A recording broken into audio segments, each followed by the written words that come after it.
If I ruled the world, I love 'em, Click, baby. click. That was very coachable. That's for sure. All right, we're rolling. Let me get this on you. We're rolling episode 5 with Gavin Van Vlack from Burn. And I'm going to paint a picture here for you, Sure. Gavin. I'm like going to explain pictures. to you what it's like to be Sam and I. 'Cause nothing makes a man who hasn't been in the gym in a while, maybe a little out of shape, feel worse than walking into a gym, a brightly lit gym, on a Sunday morning. Maybe only second to that is standing next to you. And here, Sam and I have done both this morning because we're in your gym. And I want to start there. We'll get to the music, but I want to talk to you about your gym because I know it's more than a gym. It's a philosophy. Yeah, I mean, I'm not. People have heard me say this before in interviews. I'm not that smart of a person. I keep extremely brilliant people around me, and those are my sounding boards. In music, there's people that I go are my go-tos. In physical culture, there are people that are my go-tos, and these are the people that, I'll have an idea, but I won't know if it's a good idea, and I tend to run it past them first. Like, what do you think about this? What's your opinion of this? Because I know that first off and foremost, what might seem like a good idea to me, especially my first idea, isn't really always a great idea. There's something to be said for inspiration in that matter. But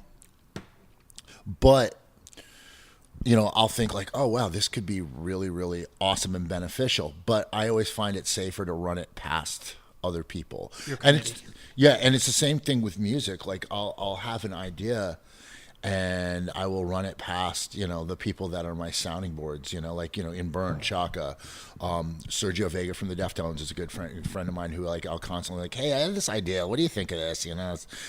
Joel Hamilton, who's a producer, Kurt Ballou.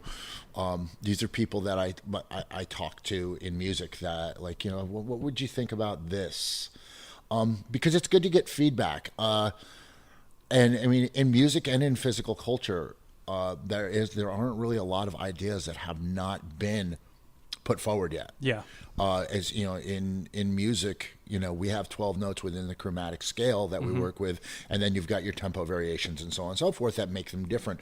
What really makes them different, and I said this before, was you can take 4 chords and you can have myself play it. Yeah. And then you could have four chords, and you could have Wally, Walter Schreifels play it. Yeah. Or then you could take those 4 chords, and you could have Pete Kohler play it. Right. And we'll all come up with different ideas. Mm-hmm. Okay, that's what makes styles. Right. The style's in the player. It's in the soul of the player, so to speak. In physical culture, it's very similar. Because with movements, there's, we're third-class lever systems, okay, which is probably the most inefficient lever system. Yeah, third-class lever system. What is that? Humans are third-class lever systems. The most efficient lever system is really like a crowbar, okay? You've got, your fulcrum, and then your load, and then you've got a long lever arm to be able to move that. Mm-hmm. Then you've got your second-class lever system, which is a teeter-totter, where the fulcrum's dead in the center. Okay. We are kind of the shittiest, kind of. Like, we got the load at the end, and the fulcrum's here. Okay. Okay? But there are certain movement patterns which we work most proficiently in. And I'm sorry if I'm going to be starting to nerd all over the fucking microphone right now. Nerd out. Yeah, nerd out. This is your. And this have we met? Yeah, exactly. Yeah, this is something that I want people to understand, because especially within our culture of music, and the underground subculture, we get people like, oh well, I'm not meant for athletics. We are all meant for some kind of athletics evolutionarily, because if we did not evolve that way, we are basically cat food. Okay, because if you look at fossil remains, you'll find that usually big cat fossil remains are fairly close to human fossil remains, because big cats love the taste of human. Okay, so tuck that in my hat. Watch your cat. Yeah. But things like even breaking it down to the lowest substrates of how we locomote, how we walk, okay, how we crawl. Okay, these movement patterns are consistent with throwing, with sprinting, with punching, with kicking. Okay, and Just to be clear, not sitting and watching Netflix. That's not in No. Okay. No, and don't sit and watch Netflix. Lie down flat and watch Netflix. Get out. Seriously? Yeah. Lie down on your back or your stomach. You can do either. Okay. Okay. Why? Well, for one reason is that the human body tends to adapt to the positions that you take on most of the time. I've got a lot of athletes that come in, and just general clients that come in. Like, a lot of these people spend a lot of time sitting at the desk. So what happens is that the hips take on that posture. Okay, and you tend to get shortened hip flexors. Okay, the psoas complex, which runs from the femur through the pelvis, attaches into the lumbar spine. Okay. Now, anybody who knows anything about anatomy and physiology knows that the femur is basically one bone. Okay. The lumbar spine is a progression of vertebrae, that runs down the lower back. Okay. The first thing that's going to be affected is that structure. That's where you get people, oh, my back hurts. And a lot of times it tends to not be the muscles of the back that are the problem. It's that you've got these hip flexor muscles that are pulling those vertebrae forward. Okay. And that's where you get that discomfort from. Now, if I spend a lot of time sitting, what happens is that neurologically, my brain kind of goes like, okay, so this is a position that you're in often, so we're going to get you set into that position. All right? And you tend to get shortened hip flexors because when we sit, our hip flexors are shortened, as opposed to when we stand up or when we're laying either supine or prone. Supine on your spine, prone face down. So I always tell people it's okay, if you want to watch TV and veg out, there's nothing wrong with that. We should allow ourselves a little dead brain time. Right. I am the bad habit of I'm a fear-driven producer. Like I realize at my station in life where I'm at, that I have a limited time window to get a lot of shit that I want to get done. So I tend to, I wake up really early, I work on music. I will tend to go out and train, go do sprints with my dog or run with my dog and stuff like that because I want to get things done. There's certain things that I want to do and certain things that I want to achieve. My biggest problem is constantly trying to produce because after a while, your brain and your body just get like, okay, cut it the fuck out. Yeah. So you do need that relaxation time. Absolutely. But when people say Netflix and chill, I'm going to be like, look, we got to lay down, sweetheart, because my coach says you got to lay down. Just be honest and say fuck. That's it. Netflix and fuck. Just much more fun this way. Gavin, the game is the game. I don't, it's like. Depends on your approach. I'm extremely honest about things, and it's like Netflix and chill means I'm just going to be on the couch watching Netflix. You were talking about, when we started this podcast, running everything through a team. Just a committee, sort of. Before the podcast, you were talking a little bit about coachability. And I know, in a way, you're saying sort of both. Like, you're part of a committee and you're coachable and you coach. And I wonder how that works because you have a gym and you're in a band. And these are things most people don't have both. As at least I know as a musician, but even working people have one or the other. And you're kind of talking about both. Yeah, well, I mean, that's what stands up. Like, if you think about what a producer does, a producer is really a coach. A producer understands what the end product is supposed to be, and I'm not saying like, oh, I'm a producer. I'm a student. I'm constantly a student, and you have to remain a student, and you have to have times where you can switch from the student to the teacher or from the athlete to the coach. You have to maintain both sides of that fence. Even as a coach, I still have my staff that I have here who I work with, Zach Dum, Naomi Cookson, Carlos Saldana, Jenny Livingston. They're again my sounding board. Like, okay, these are ideas that I have, or I'll be doing pad work with, say Zach or Naomi, and they'll see something like, let's just take arbitrarily on throwing a right cross. Like, okay, you're not rotating your heel enough. When you're not rotating your heel, you're not actually getting the hip to move enough, and then in turn not getting the shoulder far enough forward. Things like that, It's like, and in martial arts, you always have to, remain a student. When the old saying is, when you get your, in jiu-jitsu, when you get your black belt, that means you're ready to learn. which is, you know, it's a long progression to getting that. To be a teacher, to be a proficient teacher, you constantly have to be ready to learn and allow yourself to let go of things that you thought were concrete. You know, oh no, this is the way it is, and that can change. And what kind of, I mean, God, well, look at the current situation we're in. What kills things is dogmas, you know, like dogmatics about like, oh, well, this is the way it is, and this is the only way it is, and that's all there is. I agree. That's a great point. You know, and then that's It eats getting itself with that dogma. And I don't want to get much. into like, you know, finger pointing at religion and so on and so forth. My personal opinions on religion is, you know, there's a difference between religion and spirituality.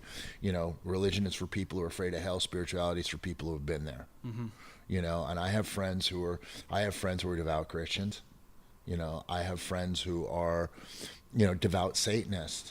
You know, I just don't personally feel the need to put a label on what I believe, what I like.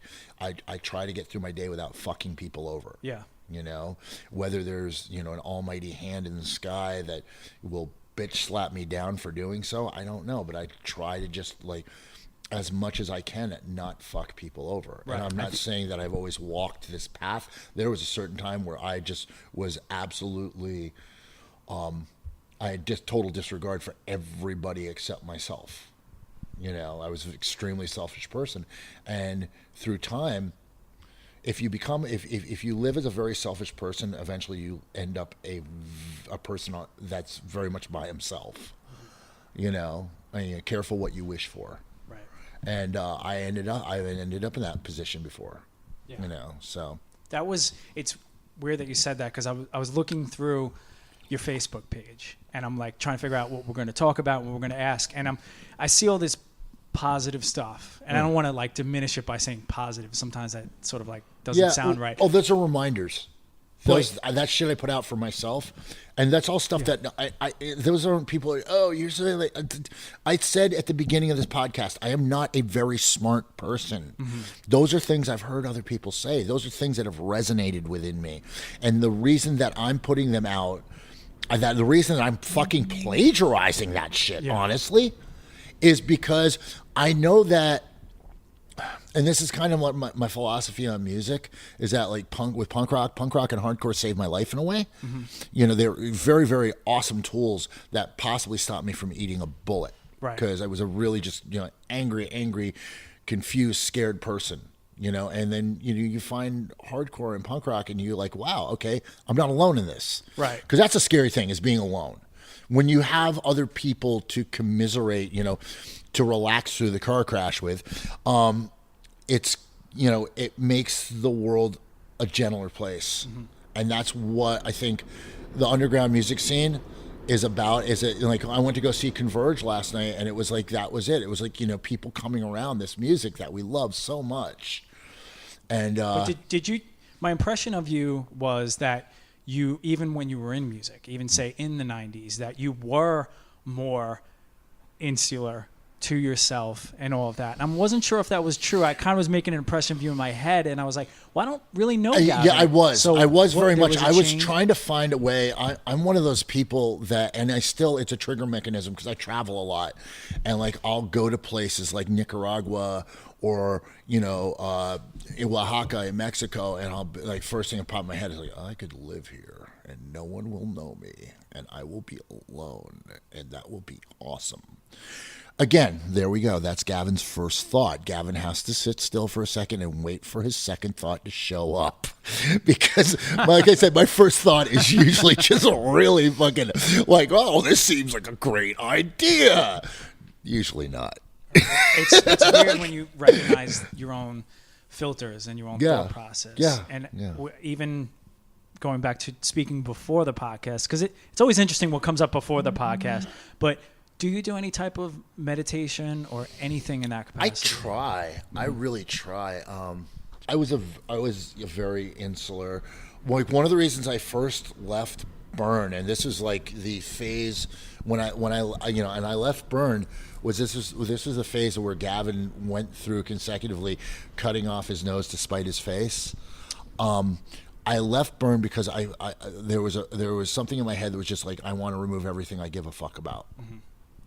I had gotten really into, and anybody knows about like my situation where I hate saying my situation because it sounds like it's such a victim fucking kind of thing. It never comes off like that. It's No, super never. interesting. It's your so you gotta story. bring it. Yeah, It's your story. but like the place, the 6th Street compound. If anybody who's ever been there, it's basically the collective that I live within, which we opened as a squad in like 1989, and it was around like 92, and even at that point, like 6th Street between C and D was still kind of a battleground. Absolutely. And the reason I chose that squad was because, like, it's youth, stupid youth going like, no one will ever be down here. No one understands the scourge that is SantaCon that will go anywhere. And I had started to isolate myself more and more and more. And I had started to, at that point, like, I wasn't going to really I'd stopped going to hardcore shows a long time before that. And the stuff that I was into was really, really weird, transient music stuff that was just like much more just noise based, and just the people were a lot more like what I was looking to become, and I'd also become very much, and this is really the duality of my life, I had started training Muay Thai at that point. Okay. What year? 89? No, that's probably around 90 when I started training Muay Thai. Well, AJ James was the person who got me into it. And AJ James he's an unknown hardcore legend in my opinion. And that's not something you even heard about in America. No. Probably, No. right? That was predating UFC 1. Yeah, it was. It was. And it's funny because like the gym that I started training at, there was a fighter there named Igor Zinovia, who was one of the early UFC fighters, who was a Russian Sambo champion. And he saw myself and a couple of my friends in there doing, and this guy was a well-versed fighter. And he saw what we were doing, and he kind of like, took a shine to us. He was really, really, really super supportive, really, really cool. My first coach I met there, actually it's not true. My first coach was like not everybody. Most of the people in New York started with Phil Nurse. Phil Nurse was one of the first coaches here. He was not the first coach. The first Muay Thai coach here was actually Aziz Nabib from Sitan. And then Phil Nurse really brought it to light. Phil Nurse came out, and it was very, it was like, oh, this is the thing, and it was still very kind of underground. I think that's what I liked about it. There wasn't a lot of people doing it. It wasn't like Fight Club. We were trying to learn an art. But that was the duality. Is I'm doing Muay Thai and then at night drinking and doing lots of drugs. And I'm surprised I really survived through all of that. That is quite the duality, actually. Super, super, super weird.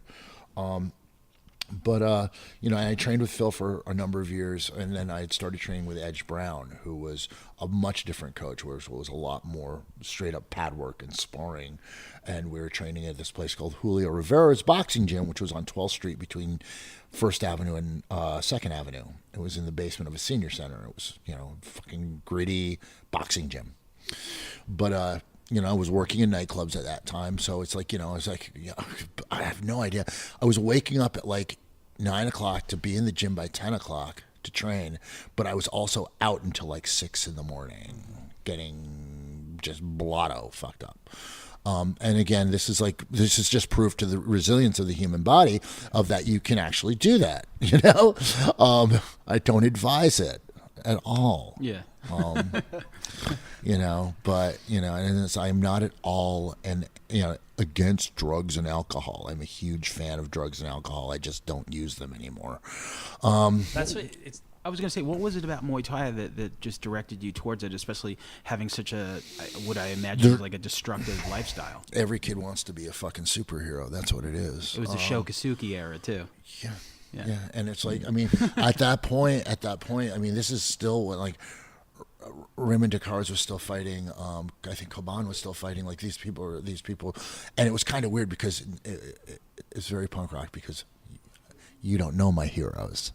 Absolutely. These are my heroes, and you don't know them. Yeah. It's such a fucking cool kid attitude. It sucks. I have the demo. It's like yeah, exactly. It's so like I got it's like I like the demo. And I remember, we used to go down to Phuket Video in Chinatown, and we would get the fights on a weekly basis out of Rajanam and Lumpini stadiums, and Rangsit and all those stadiums, and because there was a Thai community in New York that people would still watch these things, and we would get them, and it was just so cool because it was like you had the fucking demo tape. It was that era, like The Last Dragon, like all these movies came out and they were just like adopting that, culture. Yeah.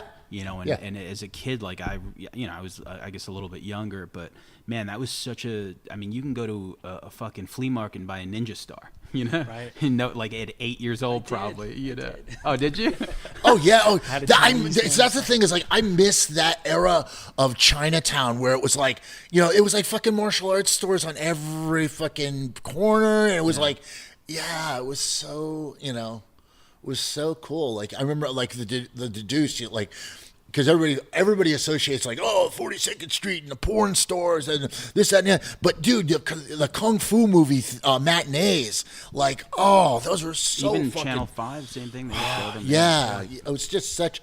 But that's the thing I think about it. Like I said, like everybody wants to kind of be a superhero, because especially in like when you're younger, you look at that. Let's say you have a bully, and you have that thing in your mind where you're like, damn, I'm really tired of this guy being like the total dick of the neighborhood. And you dreamt of roundhouse kicking him, and everyone's like, all right, cool, you're the man now. So definitely. Yeah, and but I think it's also because the people that I kind of fell in with within that culture, like I say, AJ James, who again is an unsung legend. He's in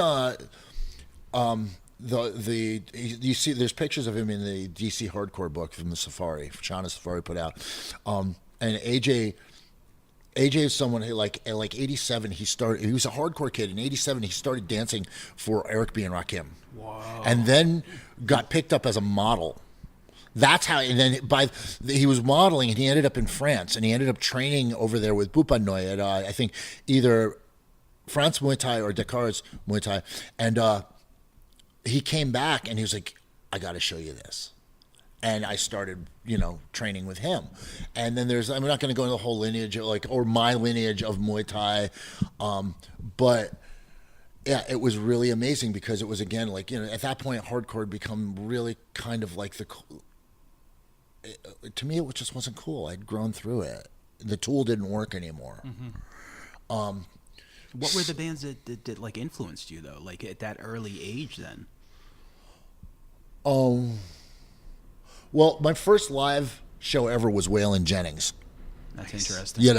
Honestly, very un-punk rock, but extremely punk rock. If you know anything, if you know anything about Waylon Jennings, and this is because my mom was she did the best she could. She was an alcoholic by necessity of having cancer, and it was like she was on all these pain meds and drinking and just trying to maintain. So we would end up at like Roadhouse bars as kids, and and I saw Waylon Jennings, and it was kind of like I'd never seen anybody on stage with a guitar. Yeah. This is like, I grew up in New Hampshire, which a lot of people, it's like so funny because I guess I've developed this reputation of being like, a New Yorker. And I'm not a New Yorker. I'm not like Jimmy Drescher. Right. I'm not like Harley. I am not those fucking animals. I'm a country kid. I'm a country kid, and let's not get it twisted. I'm not a redneck, and I'm not white trash. There's a big fucking difference between being country and being white trash. Okay. Which kind of explains New Hampshire. Is that very libertarian, very, just self-sufficient. Yep. And I'm country. I'm a country kid at heart. You still feel that way. I was that until I was 12. That was my formative years. Yeah. And I mean, I know how to hunt. I know how to trap. I know how to fish. I know how to go out and survive in the woods, with limited resources. These are things that, we did as kids. It wasn't like, trial by fire. It was just like, I'm stuck in the woods. I'm going to make a lean-to. So, and when we came down to the city when I was a teenager, because my mom had cancer, she was going to Sloan Kettering, and she grew up in Flatbush. So, and that's weird because you talk about bullies, because growing up in New Hampshire, I'm half Mexican. If you're half Mexican at that point, you're just Mexican. Oh, absolutely. So I got into a lot of fights, And then we moved down, like we had moved down to Pitt Street for a while, and I got into a lot of fights. Got my ass kicked by like all the legendary gangs, like my ass kicked by the Allen Boys, like Rivington Street Boys, all the like, you know. And then, but at that point, my oldest sister, who was the man of the house, really thought it was smarter to transplant us up to Westchester to get us the fuck out of there. My mom was extremely stubborn, which is where I get it from. We had moved up there, and you know, and it was like a suburban high school, which I was totally just alien in.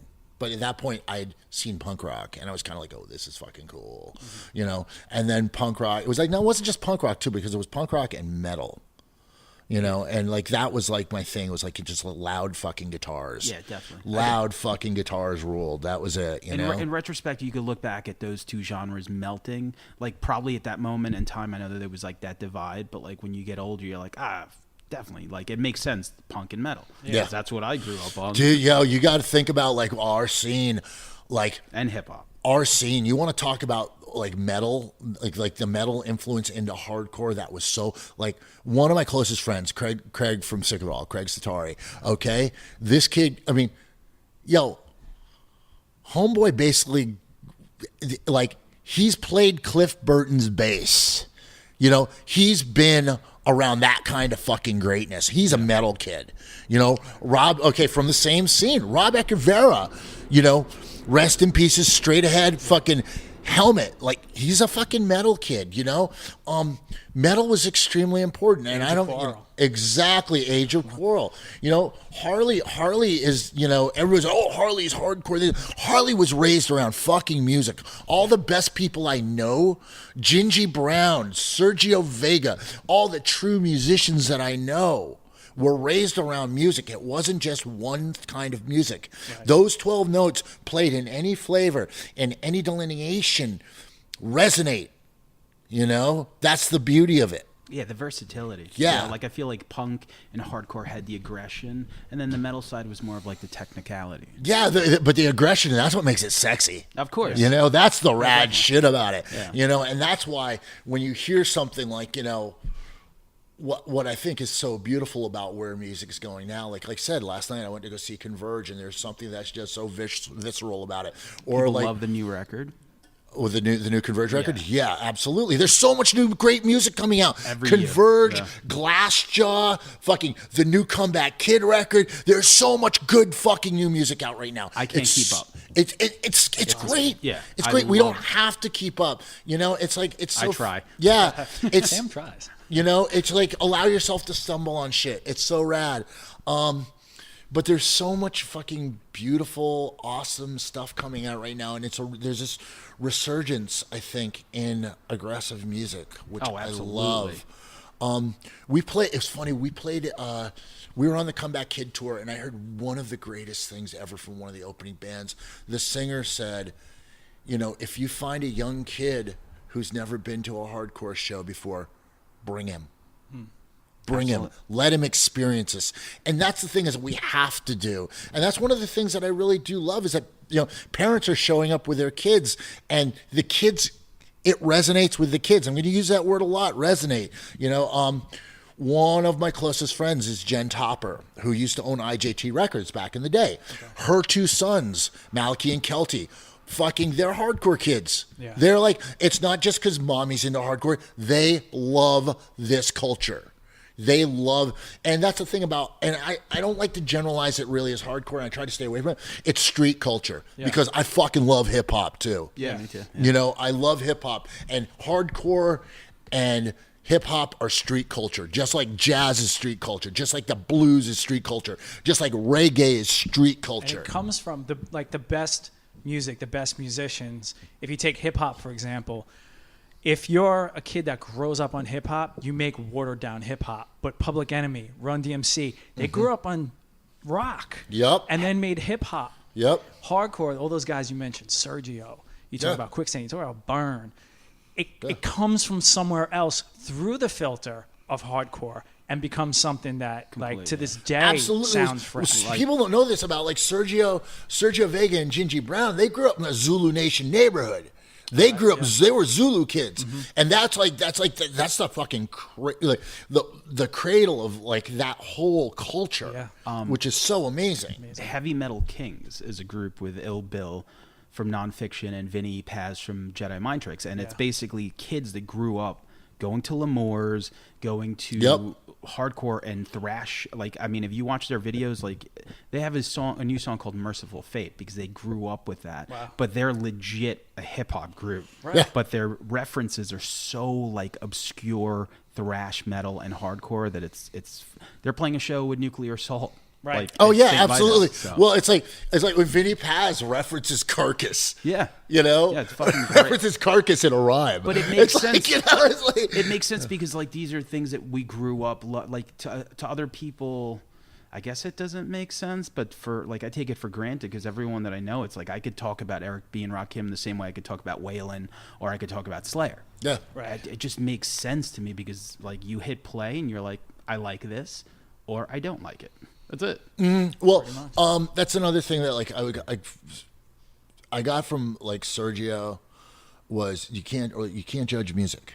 You can't judge music. And when we were out with the Deftones, it was funny because I was talking with Chino, who I'd never really gotten to talk to before, and you know, and I always ask people like, you know, what do you got for here's? What would you say? Like, give me something new to listen to. And he goes, anything. And I was like, well, that doesn't fucking help me at all. But yeah, exactly. Maybe he meant Dramarama. Well, no, what he said was like, listen, just fucking go something you've never heard. You listen to someone's complete catalog, there's a 90% chance there's going to be a song in there that you fucking love. Yeah. You know, and that's the thing. I It's thought like, he was going to pull out a 7-inch of like a new Long Island hardcore band called Listen to Anything. And everything's a phrase in hardcore. And you're like, oh, I just got so deep with you, Chino. But yeah, I'll take it. But yeah, and it was funny because a couple months later, I saw he said that, and he brought that up in like talking about how they work on music, and he was like, you just listen, listen if something you've never heard before, just run through it.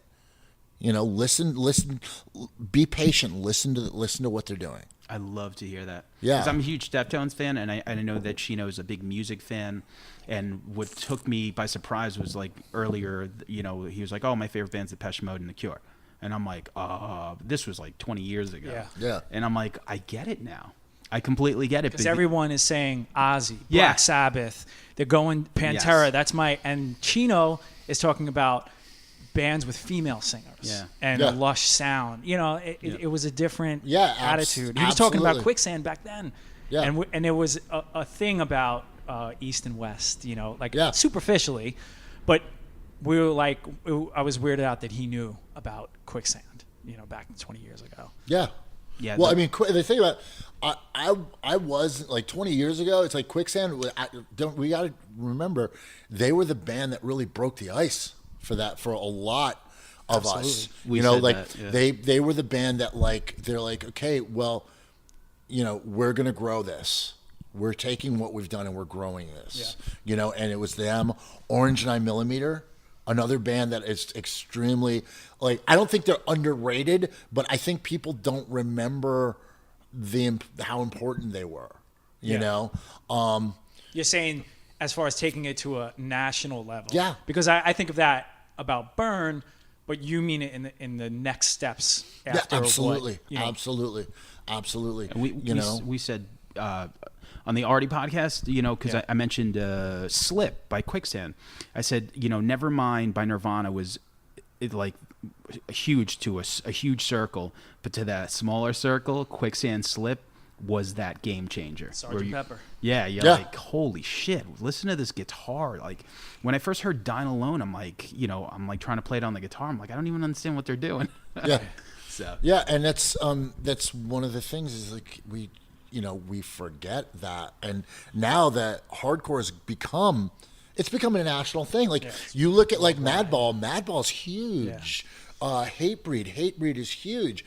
And they didn't shy away from it. They put that flag down everywhere they go, because there is that temptation. You get bigger, you want to play a little bit different type of music, maybe sort of back off that label a little bit. But everywhere those bands go, they're like New York hardcore. Yeah, this is hardcore. Hatebreed was successfully the first band to ever be to ever be able to open for Slayer without having shit thrown at them. Yes. With actually getting the audience to fucking love them. Right. You know, Jamie, that is putting your head in the mouth of a lion. You know? That is. Right. You know, because so many other bands had gone out and gotten screwdrivers thrown in them. Right. Like, you know, it was like, fuck. You know, and they went and they fucking successfully turned that ground over. Right. You know, that was amazing. We were talking to Tim from Vision of Disorder about that because they Yeah. did some stuff. I think they kind of caught like a different time.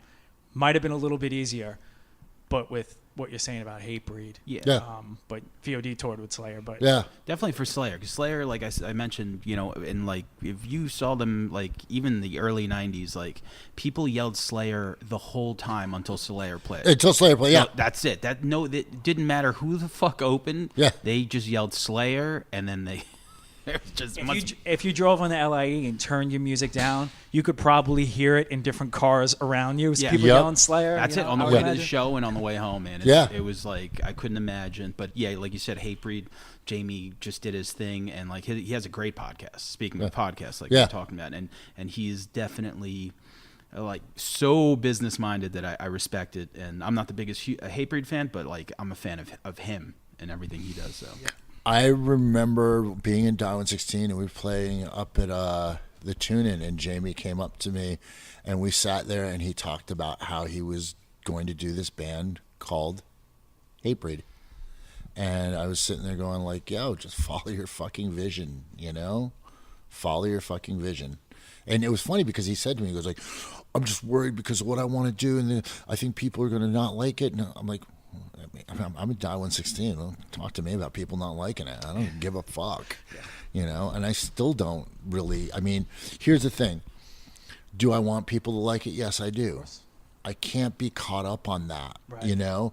Especially with the position that Burn is taken currently. With we have the new album out. Here's the big plug. New album, Do or Die, out on Death Wish Records.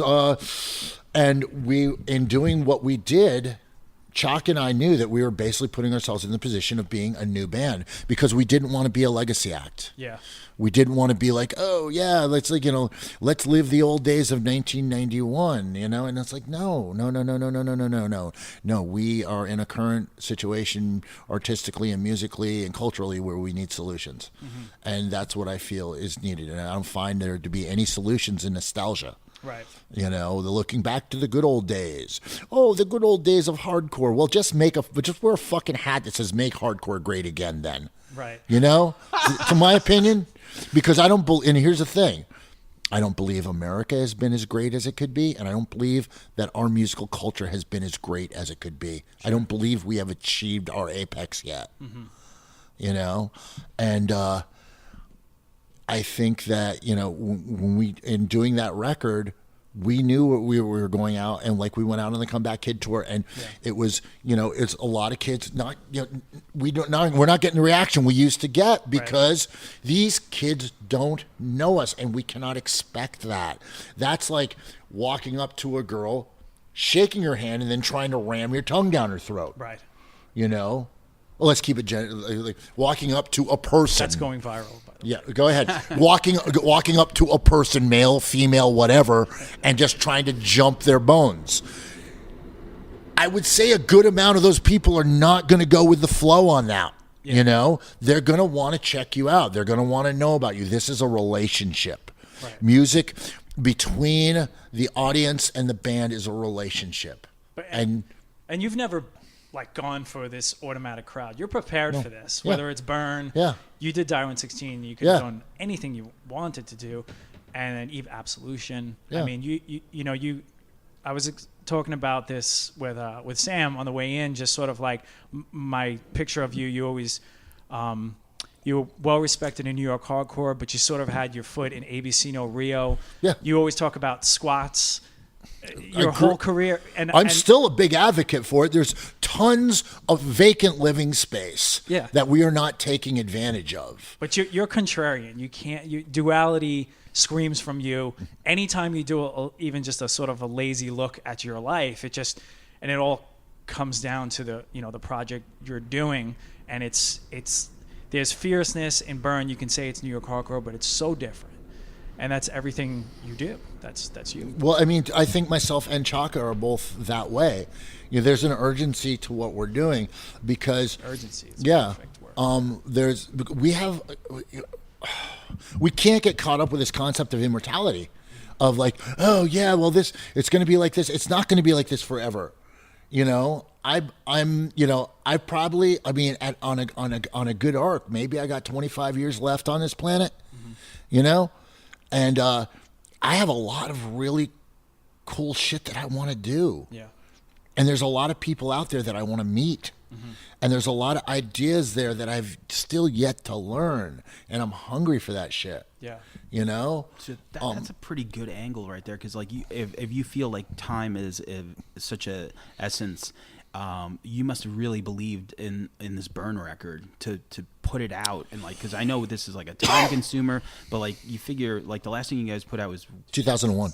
2001, so that's a long time ago. Yeah. So you must have really believed. Did you have stuff already written, or you just like, once you decided to make this record, did you start writing from scratch, or you know, did you have like the Burn? Even when I wasn't doing music publicly, I would write songs for my dog. So it's kind of like, you could do better. You could do better. Yeah, maybe go to the D on this one. Yeah, exactly. You know, that's what I call that. I'm a musician. I like, you know, it's something I use to heal myself, you know, and it's like, even outside of Burn now, I mean, I still have other things that I work on and things I try to do, you know, things I hear other people do. And I'm like, I wonder if I could do that, you know, because it's fun. But the Burn thing, when we sat down with Death Wish and we basically said, okay, we weren't going to do this record, I cleared my morning schedule. I gave all my morning clients to my coaches here. And I basically would wake up at 6 o'clock. I would go for a run. I would sit down at my table with coffee at like by 7, and I would work for anywhere from an hour to 3 hours on music. And that was a consistent thing, no matter what. Even if I didn't turn something in that day, I'm very blue collar about my work ethic and that. It's I don't believe that I have to sit and wait for inspiration. That's that you sit around waiting for inspiration. It's like, you know, it's like waiting for, honestly, it can be like waiting for a train at a bus stop. Yeah. You know, it might never come. Mm-hmm. You know, just get up and get to work. And more times than not, it does not. Yeah. Yeah. And, you know, I would, a lot of times there were certain things that like I would start writing on Monday, which I was just kind of like, it's mediocre. But by Wednesday to Thursday, keeping to work on that thing, it would start to shine up and be like, oh, I'm starting to see it now. Okay, yeah, this is really cool. And then by Friday, Saturday, I'm like, this is getting really, really dope. You have to allow things to grow. Yeah. You know? I was going to say, and you'll, like, I don't know, I'm sure you do, we all hear, because we're all musicians, you hear those parts, even if you're not playing them. Mm-hmm. Like, you're walking to the train or whatever it is, like, you always, like, put those pieces together in your head. So that's the beauty. What I love about being a musician, which maybe I just assume everyone thinks like that, but maybe not, I don't know, you know? So it's like, I love fitting those pieces together. Yeah, no, absolutely. And, you can't just, I mean, there's certain songs that I've written which like just fell out like vomit. Like I just like, boom, it was all there and it just happened. Like, it was like, oh my God, this, you know, the whole piece. I've had that a couple times recently with some other stuff that I'm working on. But a lot of times you have to allow things to grow. And that's something also that I think with Burn is that we've allowed, like, we have songs like Last Great Sea. Last Great Sea is, if I compare that song to like a well graffitied subway train, because there's so many, from what that song originally started as in the basement of 81 South 6th Street in Williamsburg to where it, you know, where we recorded it with Kurt Ballou, it has grown so much, and there's been so many players that have influenced that song in a way. You know, from Alan Cage to Matt Cross to Victor Cara to, you know, like Alex Napak, the different people that have played on that have added Ian Love, like different things, Abbas Muhammad, you know. Ian Love's one of my favorite guitar players. Such a genius. Yeah. Such a genius, such a great, another just a beautiful human being. amazing person, amazing songwriting, just amazing artist. But yeah, I mean, that song has grown. We Don't Stand a Chance, another song we have that has grown and grown. Even our earlier stuff off the EP, Shall Be Judged or Out of Time, those songs have changed from their original inception. And I believe that you need to be able, and this is just my belief, songs need to be able to grow. They need to be able to change. You have to allow variance. And, that's just how we kind of work. Chaka will hear something and be like, can we take this and just try it this way? Or there was something recently where he said with one of the songs, actually was Out of Time. He goes like, this song has become sterile. Yeah. It doesn't have, it needs to be more feral, less sterile. And I thought it was funny the way he put it. I was just kind of like, that's kind of cool. He goes, we got to open it up. It's got to be, this song needs to sound like it's being played angrier and by more, or it needs more urgency. And it's like, it's like there's certain things like that where you can become too technically proficient. Where it's like everything is like, squared and meter, and you can become a victim to it. Yeah. And is to learn structure, to have the discipline to do it right is good. Sometimes that's liberating. But if you just keep bringing it back to this box, it becomes Kenny G, Al Di Meola, Yngwie Malmsteen kind of shit, and it's like, and I'm not meaning to bag on anybody who loves those people, but it's just too sterile, from my own personal taste. It loses that urgency feel, because when you said that word, it's like, that's. I know someone's going to assault me for that Al Di Meola thing, because there's got to be someone out there that just absolutely loves Al Di Meola. But I was thinking more Yngwie. You worked with Kurt on this record, who's in Converge. Yeah. He works on a lot of really great records, man. So what was it Kurt like Ballou has changed the paradigm of heavy music. Yeah. He's a very, very humble person, and he's very, very open, and he's like just got great ears, and he hears things that I think nuances, and it's such a good person to work with. He was so much fun, and he keeps it that way, which is really, really good, because I can get so obsessive about a piece, and he's like, lighten up, relax. He was amazing to work with. I can't speak of all, I haven't had an experience that good since working with Martin Bisi. Bisi is Bisi's a fucking genius. It's changed. I hate recording. I'm the opposite of most of the people I know. Yeah. Both even as a of us. vocalist, but Martin was the first guy that was like, I want to get to the vocals. Yeah. That was his thing. And I was like, he's like, I think I hear a delay on this third word. Yeah. I hear a little, and you could be like, I don't know what I want, but this is what I'm thinking. Explain it in the most, simple language possible that I have. I don't have studio language. Yeah. And he was like, got it. And he would do something. I'm like, that wasn't it, but that's actually better than what I was thinking. Yeah. Martin's another person who's done so many great records, and I would put great music producers for heavy music. I mean, I would put easily Kurt and Martin on the same level. Martin's done legendary stuff. Kurt's done legendary stuff. They've changed musical paradigms. You look at the stuff Martin did with The Unsane, with Cop Shoot Cop. You look at the stuff that Kurt's done with High on Fire, and Chelsea Wolfe, and and it's just Definitely interesting band, Chelsea. Yeah, it's just so and those are the people that I want to, that I try to keep association with. Mm-hmm. And how's Death Wish? Because he runs Death Wish too, right? Well, he does most of the musical production for Death Wish. Death Wish really is Jake Bannon and Trey McCarthy. They're fucking awesome. Yeah. They're smart with their business. They understand the music. They love the music. They did the Burn record because they're fans of the band. Yeah. And they've, Jake has become from, someone who I knew Jake as a person before, but he's become I honestly say a really good friend, You know, he's someone I could just sit down and talk, shoot the shit with. You know, it's kind of like all the guys at Death Wish are like that. They're really, really, they're hardcore kids. Yeah. You know, they come from the scene. They love this music. It's got to be so hard these days to run a label. Like, I don't even know, like what it entails anymore. I don't know how people made money back then, and I really don't know how people make money Yeah. as a record label right now on a small level. Well, I think if anybody knows about what what Death Wish does, is when you buy the vinyl, you're not just buying the vinyl. You're getting a piece of fucking art.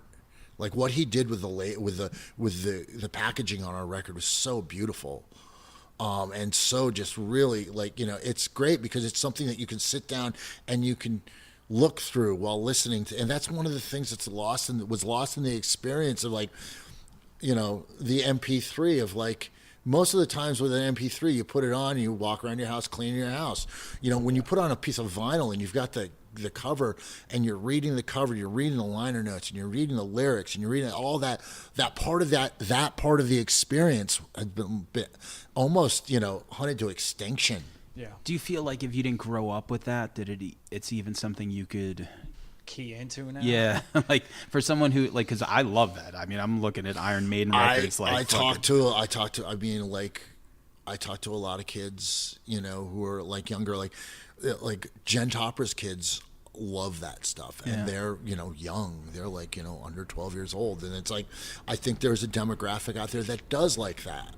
And I think it's something within that, like I said, that experience that is just really, really, it's beautiful. I love it. I mean, when I was younger, I would look and I'm like, oh, okay, this song was written by these two, and then the lyrics, especially the lyrics, man. Yeah. You pull that stuff out, and, like, especially those old metal records, whether it's like Kill 'Em All or like any of the Iron Maiden records, and you're just like, holy shit. Yeah. Like, I'm like, I bought fucking Killers, Iron Maiden. I didn't know I just, like, look at this. I'm like, how could this not be Pink Floyd, The Wall, yeah. Any of that stuff. It's like, you know, there's just, you know, it's an experience, you know, and it's interesting. I think it started to lose it. Hip hop never really had that because, I mean, hip hop isn't a music that you sit down and listen to. Really, you know, hip hop is a very active, and it drives you, and it gets, you know, it's like you want to dance when you hear that. I mean, a lot of things, you know, it's like that's the same thing. Like you say the same thing for Van Halen. You know, you listen to Van Halen, and that music moves you. And I think, you want to jump. Yeah, I think with hardcore, makes you want to jump. So does Criss Cross. So it's Criss Cross, yeah. That's why we do this podcast. David Lee Roth, Criss Cross. Yeah, we'll throw Everlast in there too. Yeah, exactly. That's a hip hop lyric Yeah. because it actually rhymes. David Lee Roth, Criss Cross, both make you want to jump. All right. Anybody wants to use that? Yeah, there we go. If the podcast fails, we'll just do like Vinny Paz. There's your line. We'll be the new Run the Jewels if this thing falls. So. But yeah, that's what hip hop never had it. You said. Like, well, I'm not going to say it's never had it because I don't want to take from hip hop. But hip hop's artistic. I mean, they had covers and stuff. But hip hop, the artistic angle on that was a lot of the street art. Yeah. You know, and hip hop, in my opinion, is I mean, I'll listen to hip hop like around the house, but I'll tell you what. Hip hop sounds best on a street corner through a boombox. Oh, it does. Right. Fuck yeah. You know, and it's like it's just one of those things, man. And that's one of the things I love about like when we first opened the gym. I was living a couple blocks away from here on Kosciuszko Street, and it's right in the Sumner Projects. And in the summer, that whole street culture of like the guy has the stereo system, like big ass speakers right on the street, and you'd hear everything from like reggae to old hip hop, and that just that sets the mood for the day. You get that little extra swag in your step when you're walking. You're just like yup, you know? And that's that's something. Yeah, that is something, you know. And it's like there's a certain time for that, like, you know, like jazz, like Coltrane, like. I'll listen to Coltrane when I'm like, you know, I want to sit on my couch and just chill, you know. Hardcore, you know, real like hardcore music moves you. And it's, hardcore is best heard through a fucking huge PA system. It's Right there like in front of your face. Yeah, I guess everything has its soundtrack. Yeah. Definitely But different flavors. there is really cool to to be able to have that piece of art. Like, I mean, the new Converge record, the way that Jake did the art on that is just so fucking cool. And what it is, it's an incentivization for people to start purchasing vinyl again and having actual we became such a society of convenience of like, oh, now you'll save all this space by having just MP3s. But there was something that was lost. There was something that we sacrificed for that convenience. And I think that having that artwork is really a smart thing. I mean, there's a project that I'm working on right now where I've been talking to a couple of artists about what I want to do and where I want to go with it, and it's kind of important. Hey, you, what's up, Leslie? Make yourself comfortable. It's okay. So it's interesting to because I want the art to have an impact, and it's like there's a couple of artists that I'm friends with, Johnny Chow, John Mark Betchel, who I played in Pry with. He's the bass player for Stone Sour, and he also is an artist. And I asked him about doing like the labels for the 7-inch. That I'm doing an EP with my friend's label in Europe, and this is something separate from Burn. And it's like I want to I want to use my friend's art. I want to use I want to get that out there, and I want it to be cool. I want people to like the end product of it.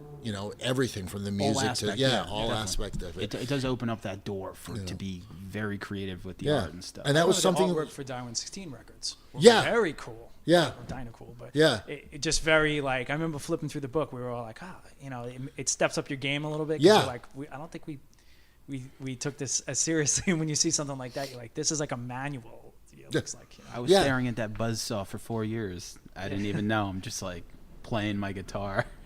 Yeah. And Cooper put that whole thing together. Cooper was fucking just had such a cool aesthetic. His ideas on that. I mean, album art is really super. I mean, I think there's a couple books on it.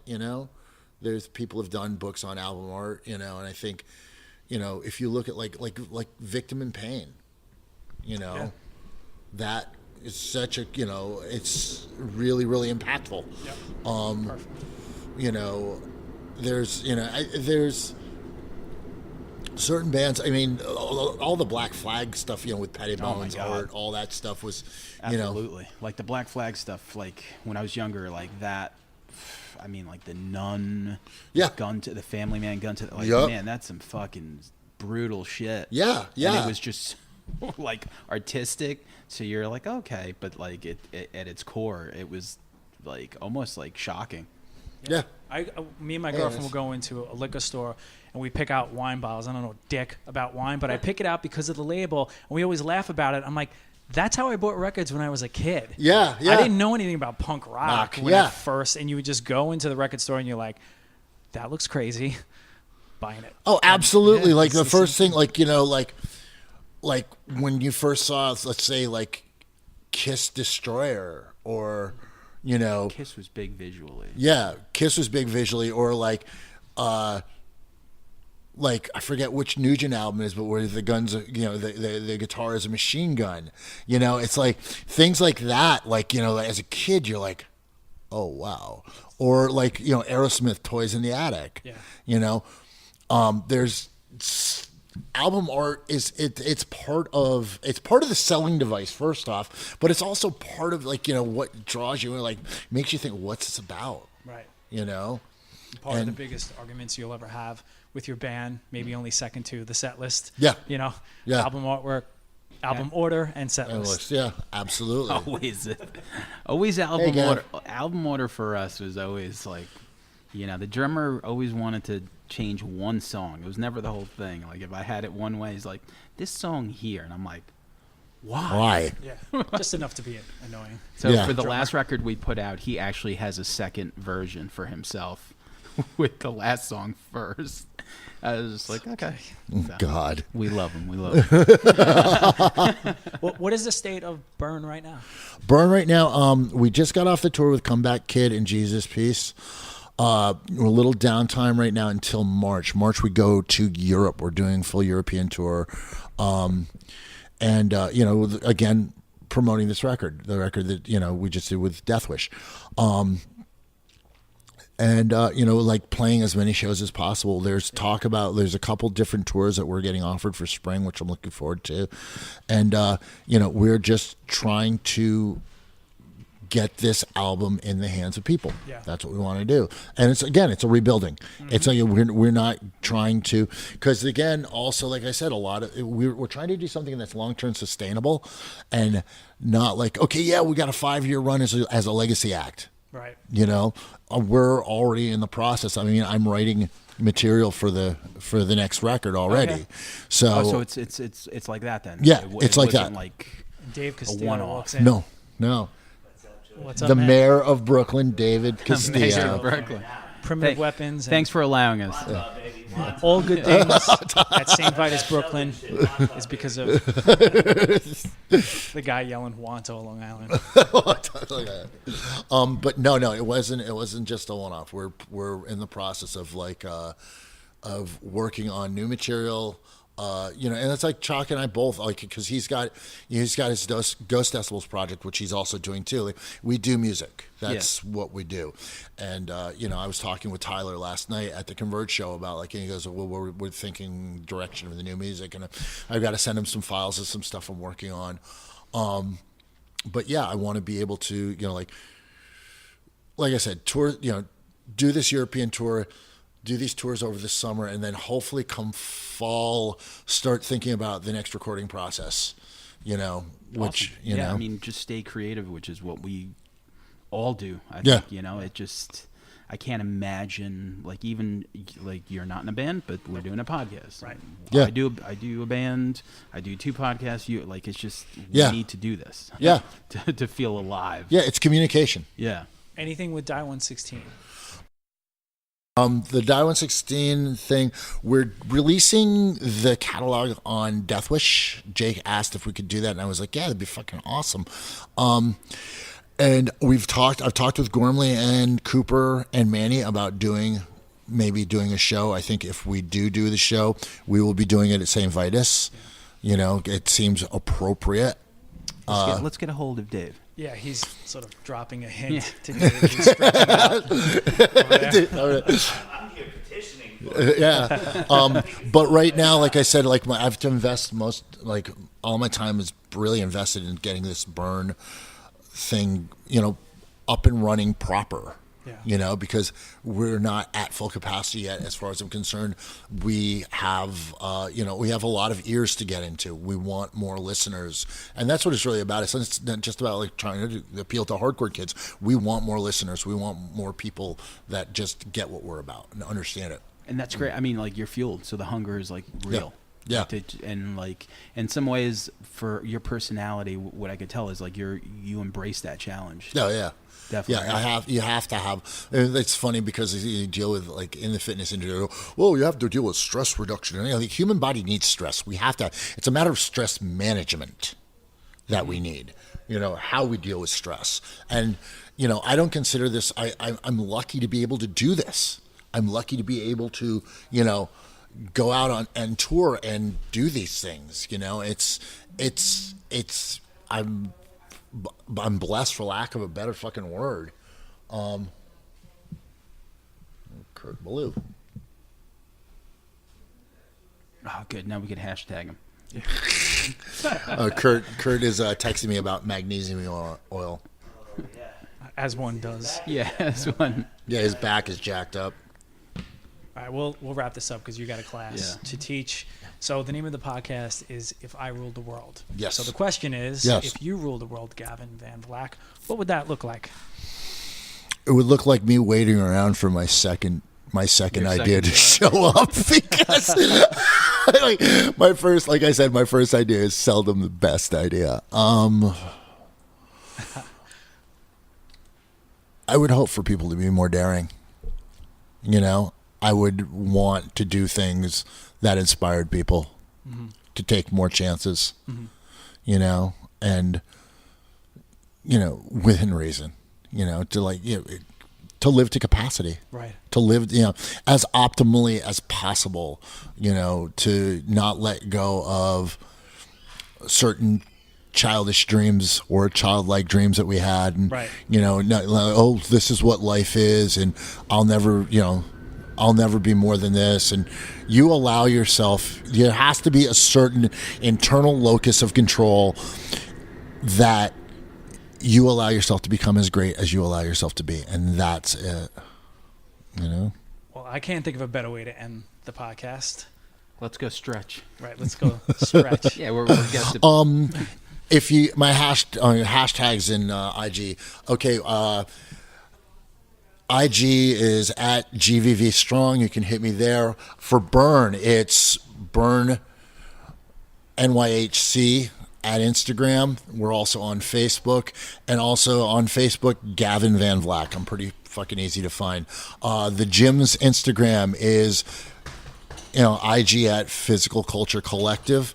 Our website is physicalculturecollective.com. We're located at 857 Broadway in lovely Bushwick, Brooklyn, on the corner of Locust and Broadway, right upstairs from Brooklyn Aid Motorcycles.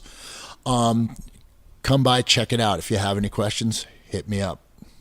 Awesome. That's great. Yeah, thank you for doing this. Thank you, Gavin. Thank we like you for people having who me. tell good stories, who teach us a thing or two, and are inspiring to be around. You've checked all 3 boxes. Thanks so much. Love you, brother. Thanks. Thank you, buddy. If I